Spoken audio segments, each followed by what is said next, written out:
Visit വിസയുമായി ബഹ്റിനിലേക്ക് പോകാൻ തയ്യാറെടുക്കുന്നവരാണോ? എന്നാൽ സൂക്ഷിക്കണം. എന്തുകൊണ്ടാണെന്ന് വെച്ചാൽ വിസിറ്റ് വിസകൾ തൊഴിൽ പെർമിറ്റുകളാക്കി മാറ്റുന്നത് ഈ വർഷം വലിയ തോതിൽ കുറഞ്ഞിട്ടുണ്ട്.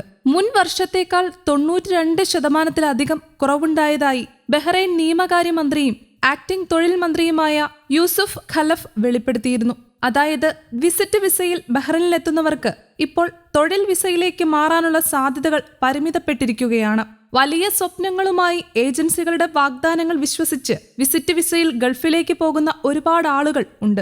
അവിടെ എത്തിയ ശേഷം ജോലിയില്ലാതെ നിൽക്കേണ്ടി വരുന്ന സാഹചര്യവും ഉണ്ടാകാറുണ്ട്. അറബ് രാജ്യങ്ങളിൽ വിസിറ്റ് വിസയിലിറങ്ങി ജോലി തേടുന്ന പ്രവണത പുതിയതല്ലെങ്കിലും ഇപ്പോഴത്തെ കടുത്ത നിയമവ്യവസ്ഥയിൽ അത് വലിയ തിരിച്ചടിയാകുമെന്നാണ് യാഥാർത്ഥ്യം. അതുകൊണ്ട് തന്നെ ബഹ്റൈനിലേക്ക് പോകാൻ തയ്യാറെടുക്കുന്നവർ ഏജൻസികളുടെ വാഗ്ദാനങ്ങളിൽ മാത്രം ആശ്രയിക്കാതെ നിലവിൽ അവിടെയുള്ള നിയമ നടപടികൾ മനസ്സിലാക്കി കൂടുതൽ ജാഗ്രതയിൽ തീരുമാനങ്ങൾ എടുക്കേണ്ടതുണ്ട്. മുൻപ് വിസ മാറ്റങ്ങൾ വ്യാപകമായിരുന്നു.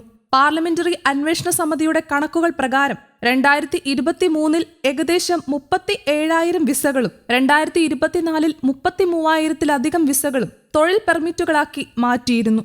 എന്നാൽ 2025 ആദ്യ 9 മാസങ്ങളിൽ ആകെ 2469 പേർ മാത്രമാണ് വിസ മാറ്റം വരുത്തിയത്. ഇത് കഴിഞ്ഞ വർഷത്തെ അപേക്ഷിച്ച് 92.5% കുറവാണ്.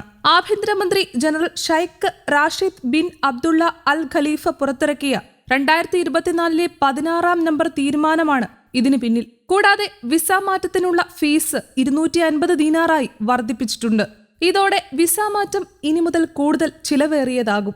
വിസ മാറ്റാൻ കഴിയുന്നത് ആ യാത്രക്കാരനെ സ്പോൺസർ ചെയ്ത അതേ വ്യക്തിയോ കമ്പനിയോ ഔദ്യോഗികമായി സമ്മതം നൽകുന്ന സാഹചര്യങ്ങളിൽ മാത്രമാണ്. അതല്ലാതെ മറ്റൊരാളുടെ സഹായത്തോടെ വിസ മാറ്റാൻ കഴിയില്ല. അതുപോലെ ടൂറിസ്റ്റ് വിസകൾ വർക്ക് പെർമിറ്റാക്കി മാറ്റാനും സാധിക്കില്ല. സ്പോൺസർ ഉള്ള വിസിറ്റ് വിസകൾക്ക് മാത്രമേ അതേ സ്പോൺസറുടെ കീഴിലുള്ള വർക്ക് പെർമിറ്റിലേക്ക് മാറാൻ അനുമതിയുള്ളൂ.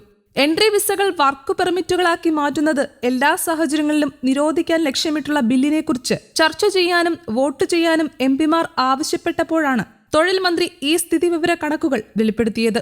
ഈ വിഷയം ഭരണപരമായി പരിഹരിച്ചു എന്നും പുതിയ നിയമനിർമ്മാണത്തിന്റെ ആവശ്യമില്ലെന്നും ചൂണ്ടിക്കാട്ടി ബില്ല് പിൻവലിക്കാൻ സർക്കാർ എംപിമാരോട് ആവശ്യപ്പെട്ടിട്ടുണ്ട്. ബില്ല് പാസാക്കുകയാണെങ്കിൽ സ്റ്റാറ്റസ് മാറ്റാൻ ആഗ്രഹിക്കുന്ന വ്യക്തികൾ ബഹ്റൈൻ വിട്ട് വിദേശത്ത് നിന്ന് പുതിയ വർക്ക് വിസയിൽ വീണ്ടും പ്രവേശിക്കേണ്ടി വരും. എങ്കിലും ബഹ്റൈൻ പൗരന്മാർക്കുള്ള തൊഴിലവസരങ്ങൾ സംരക്ഷിക്കുന്നതിന് നിയമം ഇപ്പോഴും ആവശ്യമാണെന്ന് ചില എംപിമാർ നിലപാടെടുത്തിട്ടുണ്ട്. തുടർന്ന് നിർബന്ധിത വോട്ടെടുപ്പ് നടത്തുന്നതിന് മുൻപ് ചർച്ച 2 ആഴ്ചത്തേക്ക് നിർത്തിവെക്കാൻ പാർലമെന്റ് തീരുമാനിച്ചിട്ടുമുണ്ട്. പാർലമെന്റും ശൂറ കൗൺസിലും അവരുടെ യഥാർത്ഥ നിലപാടുകളിൽ ഉറച്ചു നിൽക്കുകയാണെങ്കിൽ അന്തിമ തീരുമാനത്തിനായി ബില്ലൊരു സംയുക്ത ദേശീയ അസംബ്ലി സെഷനിലേക്ക് അയക്കും. ഇതിലൂടെ വിസിറ്റ് വിസയിൽ ബഹ്റൈനിൽ പോകുന്നവർക്കുള്ള തൊഴിൽ സാധ്യതകൾ കുറയാൻ സാധ്യതയുണ്ട്.